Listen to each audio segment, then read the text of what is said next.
আমাদের দাবি আমাদের দাবি আমাদের দাবি আমাদের দাবি আমাদের দাবি আমাদের দাবি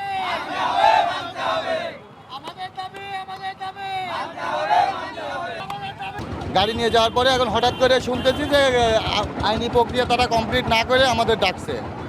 তা আমাদের ডাকার পরে হঠাৎ শুনি যে ম্যাজিস্ট্রেট নামছে, ম্যাজিস্ট্রেট নামে আমাদের গাড়ি 3টা স্টপ 2টা গাড়ি ধরে নিয়ে গেছে। এমনকি একটা স্টপকে এমনভাবে মারধর করছে তো আপনাদের ম্যাজিস্ট্রেট মানে পুলিশ সদস্যরা, সেটা আর বলার মতন না।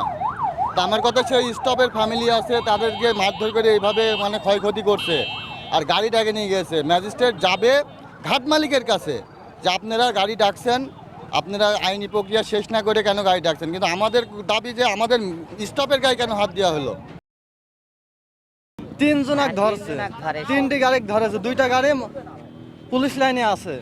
কেন ধরেছে এখন উনারাই জানে। এখন বলছে ঘাট হলে 2 নম্বর, ঘাট 2 নম্বর হোক আর 3 নম্বর হোক, স্টিলের মাল নিয়ে আসি বন্ধ করে দে, ঘাট আর চলবে না। কি কথাকে খারাপ বললাম না, ঘাট চলবে না।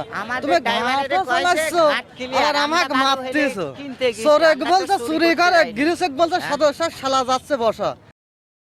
যে হেল্পার ড্রাইভারে মারেছে তাদের মুক্তি চাচ্ছি, আর যে ম্যাজিস্ট্রেট এই কাজ করেছে তারও আমরা সাজার বিচার চাচ্ছি দ্রুত। না হলে আমাদের এই মানববন্ধন চলবে, অব্যাহত রয়েছে, অব্যাহত আমরা রেখে দেবো। চলবে। আমাদের কয়েছে ঘাটে একেবারে রিয়েল ভাই বালু লোড হবে, তোমরা ভাড়া মারো। তা আমরা তো শ্রমিক, আমাদের পেটে খিদে আছে, আমরা যাবই। আমাদের দাবি আমাদের দাবি আমাদের দাবি আমাদের দাবি আমাদের দাবি আমাদের দাবি আমাদের দাবি আমাদের দাবি আমাদের দাবি আমাদের দাবি আমাদের দাবি